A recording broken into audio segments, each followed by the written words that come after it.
नमस्कार दोस्तों, स्वागत है आप सभी का एक बार फिर से मेरे YouTube चैनल पे। दोस्तों, ये वीडियो उन सभी साथियों के लिए काफ़ी इम्पोर्टेंट होने वाला है जिनका सीटेट का फर्स्ट या सेकंड अटेम्प्ट हो चुका है लेकिन फिर भी उनका रिजल्ट नहीं हो पाया है।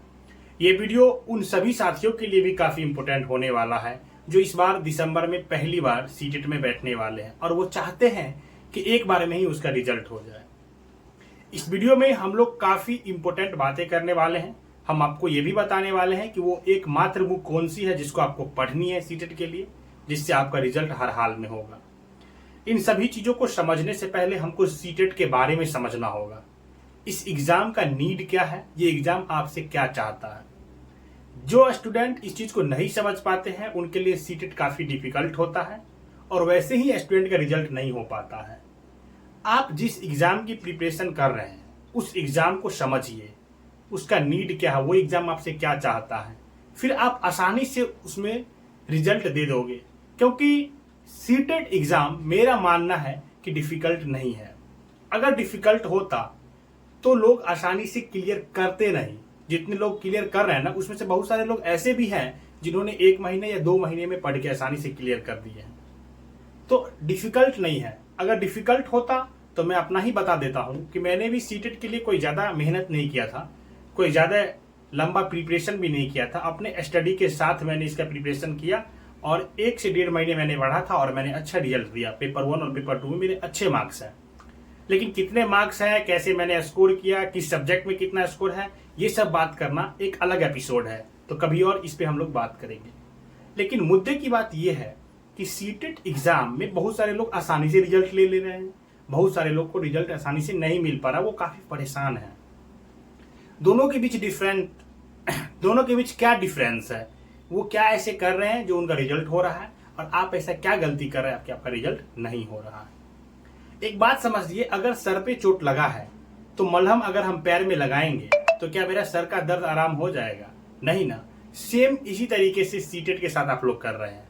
वो जो मांगता है वो दीजिए। आप उसके लिए बहुत सारी चीज पढ़ तो ले रहे हैं, लेकिन जो वहां पूछा जा रहा है, जो जरूरी है, आप उससे वंचित रह जा रहे हैं, फिर आपका रिजल्ट नहीं हो पाता है। तो चलिए पहले हम लोग समझते हैं सीटेट के बारे में, फिर बात करेंगे इसको हम लोग एक बुक वो कौन सी है जिसको पढ़ के इसको क्रैक कर सकते हैं और क्या क्या चीजें करनी चाहिए, क्या क्या चीजें नहीं करनी चाहिए, इन सभी मुद्दे पर बात करेंगे। तो सबसे पहले सीटेट का आप पैटर्न देख लीजिए और इसको समझने की कोशिश करेंगे कि पैटर्न के साथ सिर्फ हम पैटर्न नहीं बताएंगे कि ये पैटर्न है, ये क्वेश्चन है, ऐसे क्वेश्चन आते हैं, वो ही नहीं बताएंगे। हम आपको ये बताने की कोशिश करेंगे कि ये एग्जाम आपसे चाह क्या रहा है, इसको समझना जरूरी है। पहले पेपर 1 से शुरू करते हैं, क्योंकि बहुत सारे लोग का पेपर 1 पेपर 2 दोनों होता है और अब तो बहुत सारे लोग सिर्फ पेपर 2 भी देते हैं जो बीएड वाले हैं। तो पेपर 1 का कर लेते हैं, फिर पेपर 2 के बारे में बताएंगे। देखिए पेपर 1 में क्या होता है, 5 सब्जेक्ट हैं आपके, CDP, math, EVS, language 1, language 2। Language 1, language 2 आप अपने अकॉर्डिंग रखते हैं, लेकिन सबके पास ये 5 सब्जेक्ट होता है।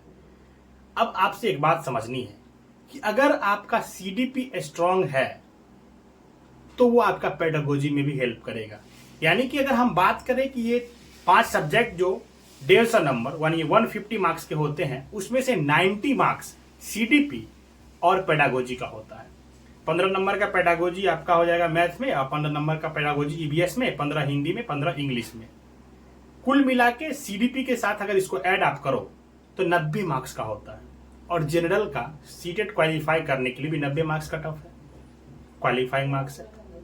तो क्या आप सिर्फ सीडीपी और पेडागोजी से सीटेट क्लियर कर लोगे? नहीं। 90 मार्क्स का है तो 90 का 90 सही होना पॉसिबल नहीं है, लेकिन हाँ इसका मेजर रोल है पेपर 1 में। अब बचे सब्जेक्ट का कितने मार्क्स? 60 मार्क्स। अगर 60 में भी आप अच्छा स्कोर कर लेते हो और 90 में भी अच्छा स्कोर कर लेते हो तो आपका रिजल्ट हो जाता है। तो मुद्दे की बात यह समझने की है कि पेडागोजी और सीडीपी काफी इजी चीज है। कैसे? आप इसको पहले कभी नहीं पढ़े हो, लेकिन आपने अपने ट्रेनिंग के दौरान इसको पढ़े हो। बस पेडागोजी और सीडीपी की प्रिपरेशन के लिए कोई भी बुक नहीं लेना है। मैंने आपको बताया ना कि मैं बुक के बारे में बात करूंगा वीडियो में, तो समझ लीजिए सीडीपी और पेडागोजी पढ़ने के लिए कोई बुक नहीं लेना है पेपर 1 में। यानी 90 मार्क्स की तैयारी तो बिना बुक से होगी। कैसे? सीडीपी के लिए आप कोई भी अच्छे चैनल का यूट्यूब का वीडियो देख लीजिए, मैराथन। उसके बाद सिर्फ मैराथन से काम नहीं होगा। मैराथन देख के आप समझ सकते हो टॉपिक को, आपको नोट बना लेना है मैराथन देखने के साथ, ताकि आप रिवाइज करते रहो। बार बार वीडियो देखोगे तो टाइम लगेगा ना। अब आपको PYQ प्रैक्टिस करना है, और वो PYQ की बुक आपको एक लेनी है। मैंने बताया ना वीडियो में कि एक बुक आपको लेनी है, तो PYQ की बुक लेनी है जो प्रैक्टिस के लिए है। पढ़ने के लिए कौन सी एक बुक है जिसको आपको पढ़ना है, वो हम वीडियो में आगे बताएंगे। तो PYQ की बुक, प्रीवियस ईयर क्वेश्चन का बुक आपको इसलिए लेना है क्योंकि आपको प्रैक्टिस करना है, और सीटेट एग्जाम के लिए प्रैक्टिस बहुत ज्यादा इंपॉर्टेंट है। अगर आप पढ़ लेते हो, पूरा सिलेबस भी कंप्लीट कर लेते हो, सब थ्योरी पढ़ लिए हो, प्रीवियस ईयर पेपर नहीं सॉल्व किए हो, और एक दो नहीं बहुत सारे प्रीवियस ईयर पेपर सॉल्व आपको करवाएंगे। जितने भी प्रीवियस ईयर पेपर है ना, उसको सॉल्व करिए, उससे काफी बेनिफिट होगा।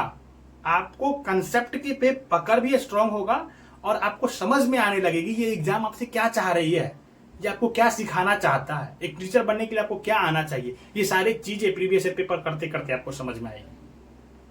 प्रीवियस ईयर पेपर तो सबको करना है प्रैक्टिस के लिए, प्रीवियस ईयर पढ़ने के लिए नहीं होता, प्रैक्टिस करने के लिए, सॉल्व करने के लिए होता है।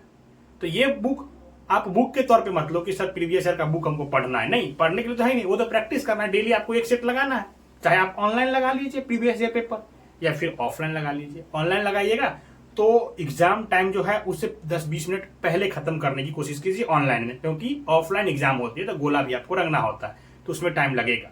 ऑनलाइन में तो हम लोग क्लिक कर देते हैं तो वहां पे टाइम नहीं लगता, लेकिन गोला रंगने में टाइम लगेगा, सावधानी से रंगना होता है। अगर एक से 2 क्वेश्चन में गलत रंग दिए तो सारे में गलत रंग आ जाता है, अगर ऑप्शन सीरियल गलत रंग आ गया तो इस चीज के लिए वहां पे टाइम देना पड़ता है। तो आप कोशिश कीजिए, अगर ऑफलाइन प्रैक्टिस कर रहे हैं प्रीवियस ईयर का तो थोड़ा टाइम ले। तो मैं आपको ये बता रहा था कि पेपर 1 में 60 मार्क्स कंटेंट का है, 90 मार्क्स पेडागोजी का है, जिसके लिए क्या करना है, CDP का वीडियो देख लेना है। CDP स्ट्रांग होगा तभी आपका पेडागोजी स्ट्रांग होगा। मेन होता है CDP स्ट्रांग करना, उसी के बेस पे आपका पेडागोजी स्ट्रांग होता है। अगर CDP में अच्छे स्कोर करो तो धीरे धीरे पेडागोजी में अच्छे स्कोर करने लगोगे। पेडागोजी के लिए भी बहुत सारे वीडियो चैनल पे है, चाहे हिंदी पेडागोजी हो या इंग्लिश पेडागोजी हो, जिस भी चैनल से आप देखना चाहें मैं आपको बताऊंगा आगे वीडियो में, किसी दूसरे वीडियो में, कौन से चैनल से आपको देखना चाहिए, कहाँ पे अच्छे कंटेंट मिलेंगे, ये सारी चीज पे बात होगी। तो आप पेडागोजी के लिए भी देखोगे तो यूट्यूब से आप कर सकते हो, और अच्छे से कर सकते हो, अच्छा स्कोर आपको होगा। तो इसके लिए तो कोई भी बुक नहीं पढ़ी है, पढ़ने के लिए बहुत सारी बुक है, NIOS DLED का भी बुक लोग पढ़ते हैं, लेकिन आपको इस एग्जाम को बोझिल नहीं करना। अगर आप बोझिल कर लोगे ना, ज्यादा पढ़ोगे तो फिर ज्यादा प्रैक्टिस नहीं करोगे। मेरा कहना है इस एग्जाम के लिए पढ़ने से ज्यादा इंपॉर्टेंट है प्रैक्टिस। जितना प्रैक्टिस करोगे उतना चीजें याद हो जाएगी। सीटेट एग्जाम की प्रैक्टिस अगर आप लगातार करते हो प्रीवियस पेपर सॉल्व करके, तो याद नहीं करनी पड़ती, सीटेट के लिए कुछ याद नहीं करना होता। अब बात करते हैं इसमें मैथ और EVS का। देखिए मैथ के लिए बेसिक मैथ आता है, और आप लोग प्रिपरेशन किए हो, इतने दिन से पढ़ रहे हो, पढ़ा रहे हो, तब टीचर बनने जा रहे हो, तो आपको बेसिक मैथ आता होगा। अगर नहीं आता है तो आप NCERT का बुक लीजिए और उसको पढ़ के देखिए, ठीक है। लेकिन NCERT का जब बुक पढ़िएगा तो 1, 2, 3 का मत पढ़िए, उसमें ज्यादा बेनिफिट नहीं होगा। 5 और 6 का पढ़ लीजिए, उससे ही प्रश्न आपको देखने के लिए मिलते हैं। 5 और 6 का NCERT का बुक। तो पढ़ना कौन सी बुक है, NCERT। नहीं तो आप किसी भी चैनल का सहारा ले सकते हैं, यूट्यूब पे वीडियो बनाए हुए हैं। एक चीज और है, अगर आप बुक भी नहीं पढ़ना चाहते हो मैथ के लिए, तो प्रीवियस ईयर पेपर में जो प्रश्न आए हैं उस प्रश्न को सॉल्व कीजिए, और उस प्रश्न को सॉल्व करने के लिए जो कंसेप्ट जरूरी है, अगर वो नहीं आ रहा है, सिर्फ वो कंसेप्ट पढ़ लीजिए।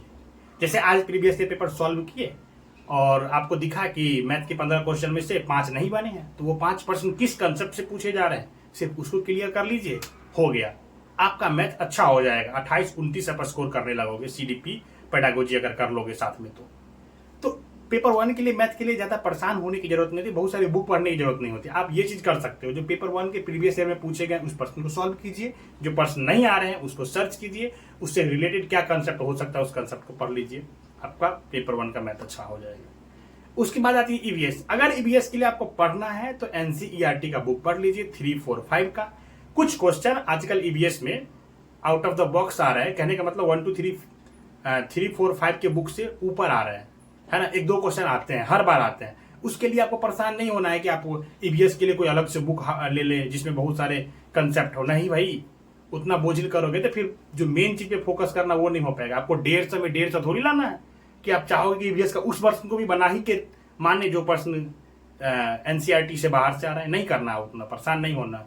तो आप ईवीएस के लिए भी यूट्यूब का सहारा ले सकते हो। यूट्यूब पे अच्छे अच्छे टीचरों ने ईवीएस करवा रखे हैं, तो आपको एनसीईआरटी पढ़ने की भी जरूरत नहीं पड़ेगी।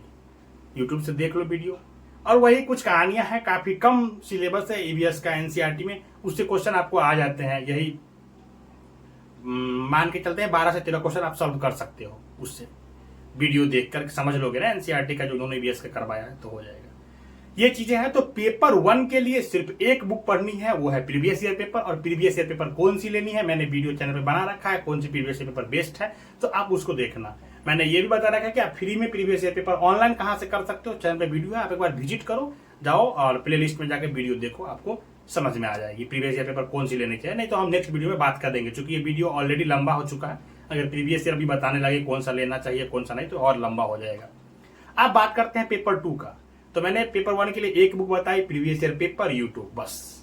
और रिजल्ट होगा, भरोसा रखो, बस प्रीवियस ईयर पेपर सॉल्व करना है, प्रैक्टिस करना है। अब बात करते हैं पेपर 2 का। देखिए पेपर 2 में भी 5 सब्जेक्ट है, लेकिन इसको 4 भाग में ही रखते हैं। मैथ और साइंस हो या एसएसटी हो, उसको एक साथ रख दिया जाता है, तो ऐसे 4 सब्जेक्ट होते हैं, ठीक है।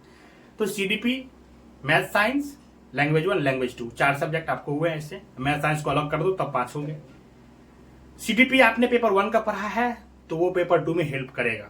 थोड़ा सा डिफिकल्टी लेवल पेपर 2 का सीडीपी का ज्यादा होता है, कंसेप्ट वही होते हैं, सिलेबस वही होते हैं। और मैंने आपको बताया कि सीडीपी के लिए कोई बुक नहीं पढ़नी, बस प्रीवियस ईयर पेपर प्रैक्टिस करते वक्त ध्यान देना है कि कौन सा कंसेप्ट नहीं आ रहा है, उसको क्लियर करना है, उसको समझना है।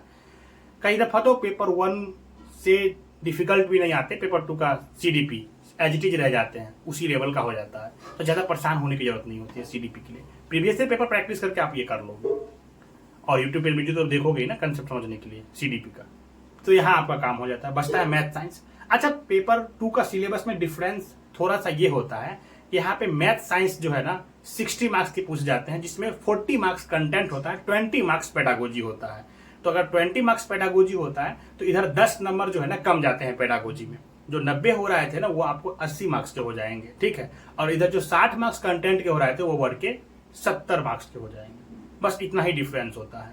तो भी 80 मार्क्स पेडागोजी के कम नहीं है। आप पेपर 1 में उस चीज को पढ़े हो तो यहाँ पे 60 मार्क्स तो उसमें ला ही सकते हो इजिली, मतलब पढ़ने के बाद ज्यादा प्रेशर नहीं लोगे तभी 60 मार्क्स यहाँ पे स्कोर हो जाते हैं। बचे हुए आपके कंटेंट के मार्क्स हैं, जिसमें 20 मार्क्स के मैथ आएंगे और 20 मार्क्स के साइंस आएंगे, ठीक है। और लैंग्वेज 1, लैंग्वेज 2 जो आप लेते हो उसका भी सिलेबस पेपर 1 से मिलता ही रहता है, उसका भी पेडागोजी का सिलेबस मिलता ही रहता है, तो ज्यादा यहाँ पे प्रॉब्लम नहीं होती है। तो पेडागोजी में भी आप स्कोर करना अच्छा स्टार्ट करो, है ना। 65 से 70 यानी 65 to 70 मार्क्स आप सीडीपी और पेडागोजी मिला के स्कोर कर लोगे तो आपका एक अच्छा स्कोर होगा ओवरऑल। अब बात करते हैं अगर आपका मैथ साइंस है तो पेपर 2 के लिए मैथ साइंस, या एसएसटी है तो एसएसटी कैसे पढ़ना है और कौन सी बुक पढ़ना है, मेन बुक का काम यहाँ पे आता है। देखिए आप लोग कॉम्पिटिटिव एग्जाम का प्रिपरेशन किए होंगे तो आपको मैथ आती होगी। अगर मैथ आती है तो आपको मैथ का एनसीईआरटी नहीं पढ़ना है, मतलब मैथ का कंसेप्ट आपको पता है। ये सारी चीजें अगर आपको पता है, कंसेप्ट क्लियर है, तो आपको एनसीईआरटी पढ़ने की जरूरत नहीं होती है। एक चीज आप कर सकते हो, एनसीईआरटी का एग्जाम्पलर आता है क्लास 8 का, उसको सॉल्व कर लो। ऑब्जेक्टिव क्वेश्चन उसमें होते हैं चैप्टर वाइज, ये आप नेट से भी सर्च करके सॉल्व कर सकते हो। उसके बाद साइंस के लिए आपको एनसीईआरटी की बुक पढ़नी है। अगर बहुत ज्यादा साइंस आपको आता है वो आपको प्रीवियस ईयर पेपर 1 सॉल्व करके समझ में आ जाएगा कि आपको मैथ साइंस कितना आ रहा है। अगर अच्छा साइंस आपको आ रहा है तो फिर पढ़ने की जरूरत नहीं है, फिर तो आप पेडागोजी और सीडीपी पढ़ो, आपका हो जाएगा। लैंग्वेज 1, लैंग्वेज 2 के लिए ग्रामर ज्यादा नहीं पढ़ना होता है। हाँ, ग्रामर में आप वो चीज पढ़ सकते हो जो प्रश्न प्रॉपर आ रहा है। जैसे आप देखोगे ना तो संधि से, समास से, यही सब टॉपिक से प्रश्न हिंदी में आते हैं। सेम इसी तरीके से इंग्लिश में भी ग्रामर में फिक्स टॉपिक है, उसी से कुछ कुछ प्रश्न आते हैं। तो पूरा ग्रामर नहीं पढ़ना, 1-2 टॉपिक जो से क्वेश्चन आ रहे हैं उसको पढ़ लेना है, समझ लेना है। और पेडागोजी तो आपको पेपर 1 में भी पढ़े हैं तो पेपर 2 के लिए भी पढ़ना ही है, वही चीज तो रिवाइज कर लेना है, थोड़ा उसका लेवल डिफिकल्टी बढ़ सकता है।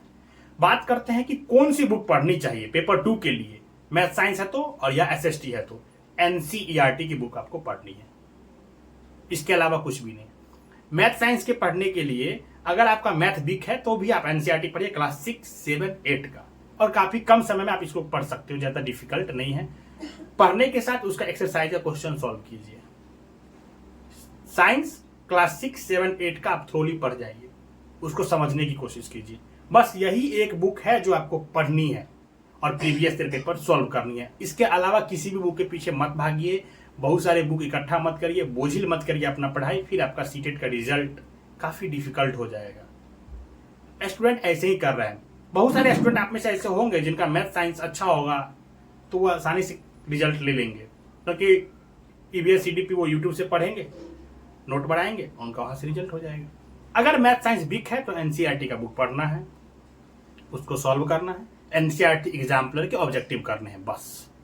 प्रीवियस ईयर पेपर सॉल्व करते वक्त मैथ साइंस में आप देखोगे कि एक पैटर्न चल रहा है। अगर अलजेब्रा से क्वेश्चन आ रहा है सिंप्लीफाई करने वाले तो वही, फैक्टराइजेशन से प्रश्न आ रहे हैं आपको देखने के लिए मिलेगा, एलसीएम एचसीएफ से प्रश्न आ रहे हैं आपको देखने के लिए मिलेगा, प्रोबेबिलिटी से प्रश्न आ रहे हैं आपको देखने के लिए मिलेगा, मीन मीडियन मॉड से प्रश्न आ रहे हैं आपको देखने के लिए मिलेगा। स्टैटिक्स में सेम पैटर्न पे प्रश्न हर बार पूछे जा रहे हैं, है ना। इलर्ट्स फार्मूला पे शेप से रिलेटेड प्रश्न आ रहे हैं। मेंसुरेशन में आपको देखने के लिए मिलेगा क्यूब क्यूबाइड, जो क्लास 8 का सिलेबस है, तो उसको ही पढ़ना है। बेसिक मैथ पूछे जाते हैं, ज्यादा प्रेशर नहीं लेना है, आप आसानी से इसको कर सकते हो। जो मैथ का कंसेप्ट आपको समझने में दिक्कत होगा तो यूट्यूब का सहारा लेके वहां से आप क्लियर कर सकते हो। तो आपको सिर्फ और सिर्फ एक बुक जो पढ़नी है सीटेट में रिजल्ट लेने के लिए, वो है एनसीईआरटी। एनसीईआरटी एग्जाम्पलर से, एनसीईआरटी एग्जाम्पलर से या एनसीईआरटी का एक्सरसाइज से आप पर्सन एज इट इज कभी कभी देखोगे सीटेट में पूछा गया, क्योंकि सीबीएसई एग्जाम ले रही है तो एनसीईआरटी बुक को ही फॉलो करेगी ना। तो एनसीईआरटी पढ़ लीजिए। एसएसटी के लिए पढ़ना है तभी एनसीईआरटी पढ़ लीजिए क्लासिक 7-8 का, और साइंस के लिए पढ़ना है तभी पढ़ लीजिए क्लासिक 7-8 का। इसके अलावा कोई भी बुक आपको नहीं पढ़ना है। सीडीपी पेडागोजी के लिए कोई भी बुक नहीं पढ़ना है। यूट्यूब से वीडियो देखिए, प्रैक्टिस कीजिए, जितना प्रैक्टिस करोगे प्रीवियस ईयर पेपर रिजल्ट होगा। और सब ऐसे ही रिजल्ट ले रहे हैं, मैंने भी लिया है। मैं अपने साथ बहुत सारे साथियों का रिजल्ट भी दिलवाया हूँ। पिछले बार भी बहुत सारे लोगों ने रिजल्ट लिया है, जब अभी जो रिजल्ट जस्ट आया है उसमें, और उन्होंने अपना वीडियो में रिव्यू भी दिया, आप उसको भी देख सकते हो। भरोसा रखिए, आप इतना करिए, आपका रिजल्ट होगा, हर हाल में रिजल्ट होगा। कोई भी डाउट है तो आप कमेंट में लिखिए। मिलते हैं नेक्स्ट वीडियो में। Till then keep learning, keep smiling, bye.